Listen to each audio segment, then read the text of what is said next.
Assalamualaikum dan salam sejahtera. Sampailah masanya kita untuk memperbincangkan tentang leukemia yang terakhir dalam siri kita, iaitu chronic lymphocytic leukemia. Jadi A datang daripada sel yang membesar secara perlahan dan juga daripada kluster limfosit. Jadi chronic lymphocytic leukemia. Sebenarnya leukemia ini agak jarang kalau dibandingkan dengan leukemia-leukemia yang lain kerana ia banyak berlaku pada usia yang tua. Dan oleh kerana selalunya dia tidak ada gejala atau simptom, maka selalunya kita hanya dapat kesan dalam ketika kita membuat saringan kesihatan. Dan sekiranya dapat dikesan pun tidak semestinya pesakit itu perlukan rawatan terus.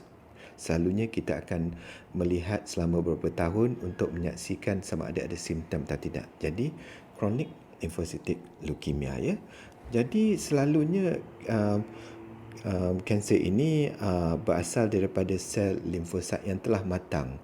Selalunya dia tidak lagi tinggal dalam susun tulang, dia sudah keluar dari susun tulang dan pergi kepada organ-organ seperti limpa dan juga kelenjar. Di situ dia akan menjadi matang dan mature, dan setelah berapa lama dan sekiranya ada mutasi di situ, ia akan dapat datang semula balik ke dalam sum-sum tulang di mana dia akan membiak lagi.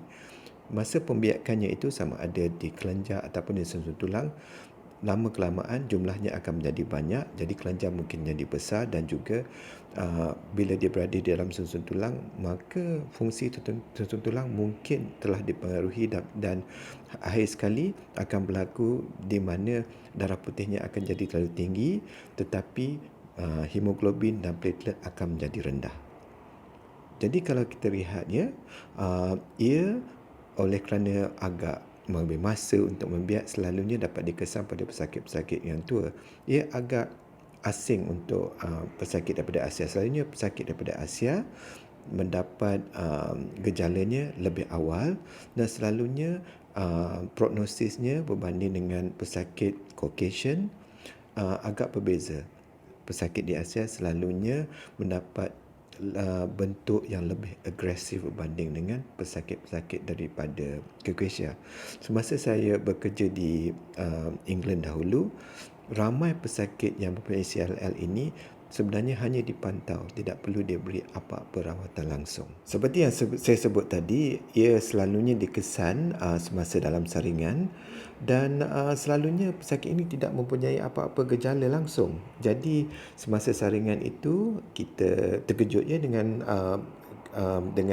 keputusan yang kita dapat, dan sekiranya kalau sudah lama penyakit itu berada dalam pesakitnya, maka dia akan mula untuk mendapat gejala-gejala seperti pembengkakan kelenjar, pembengkakan limpa, dan kadang-kadang dia mendapat demam yang berterusan. Jadi kita siasat untuk demam. Bila siasatan itu dibuat, kita dapati ada banyak kelenjar dan juga darah putihnya bacaannya terlalu tinggi. Jadi setengah pesakit itu akan mengalami masalah di mana berat badannya kurang, dan sekiranya kalau darah putihnya itu terlalu tinggi ataupun sel-sel daripada CLL di luar telah masuk semula dalam sum-sum tulang, maka fungsi sum-sum tulang itu akan terjejas. Jadi mereka akan mendapat gejala anemia dan juga lebam-lebam kerana fungsi platelet dan jumlah plateletnya akan menjadi kurang. Jadi selalunya dari segi siasatan, kita perlu mendapat dapat membaca daripada filem darah pesakit itu, dan sekiranya perlu, kita mungkin perlu membuat pemeriksaan sum-sum tulang. Walau bagaimanapun, tidak semua pesakit ini perlu melalui pemeriksaan sum-sum tulang, kerana kita boleh menggunakan teknik-teknik baru yang kita panggil flow cytometry, di mana kita dapat mengetahui jenis darah putih yang terkandung dalam darah pesakit tersebut tanpa perlu membuat pemeriksaan sum-sum tulang. Daripada situ kita sudah tahu sama ada pesakit itu ada CLL ataupun sebaliknya. Jadi sekiranya terdapat banyak pembengkakan kelenjar, maka kita perlu membuatkan CT scan, dan sekiranya perlu, kalau kita keliru sama ada pembengkakan kelenjar itu disebabkan oleh limfoma selain daripada CLL, maka biopsi mungkin perlu dibuat pada kelenjar tersebut. Jadi flow cytometry ini yang kita cakap tadi ialah ujian darah, di mana daripada darah itu kita dapat mengenal pasti jenis-jenis darah putih yang terkandung. Jadi daripada situ kita dapat tengok label-label tertentu untuk menentukan sama ada pesakit itu benar-benar mendapat CLL ataupun leukemia yang lain. Dan salah satu ujian yang penting yang kita patut buat pada pesakit-pesakit CLL ini sekiranya terbukti ialah mengkaji sama ada mereka mempunyai mutasi IGHV atau tidak. IGHV bermaksud immunoglobulin heavy chain variable region, di mana dia menentukan sama ada telah mendapat mutasi atau tidak pada sel darah putih pesakit itu. Ini adalah satu fenomena di mana sekiranya pesakit ada mutasi, prognosisnya bagus. Selalunya terbalik. Selalunya kalau kita ada mutasi, prognosisnya buruk. Ini sebaliknya. Ada mutasi, maknanya bagus. Saya pun tak tahu kenapa. Jadi, dari segi staging, kita boleh saring pesakit-pesakit ini kepada sistem yang kita panggil RAI staging system. RAI ini sebenarnya adalah seorang pakar yang berasal daripada India yang sebenarnya sekarang ni masih lagi bekerja di New York. Saya rasa baru-baru ini dia mungkin bersara, tapi masih lagi aktif dalam memberi lecture. Banyak juga saya dapat mendengar lecture daripada dia.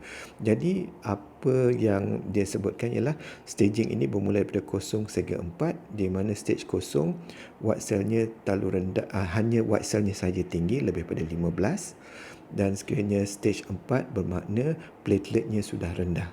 Jadi antara daripada stage 0 kepada selanjutnya itu akan kita lihat kepada jumlah darah putih, sama ada lymph node-nya bengkak, sama ada limpa ataupun hatinya bengkak, sama ada darah putihnya terjejas, darah merahnya terjejas, sama ada anemia atau tidak, dan juga sama ada pesakit itu mempunyai platelet yang rendah. Jadi daripada staging itu kita tahu sama ada mereka perlu rawatan atau tidak, kerana selalunya tanpa gejala maknanya pesakit tidak perlu rawatan. Rawatan awal sebenarnya tidak menjamin yang pesakit itu boleh sembuh secara awal atau tidak. Jadi selalunya hanya apabila pesakit itu telah dah dapat kepada RAI stage 3 selalunya baru kita sarankan mereka mendapat rawatan.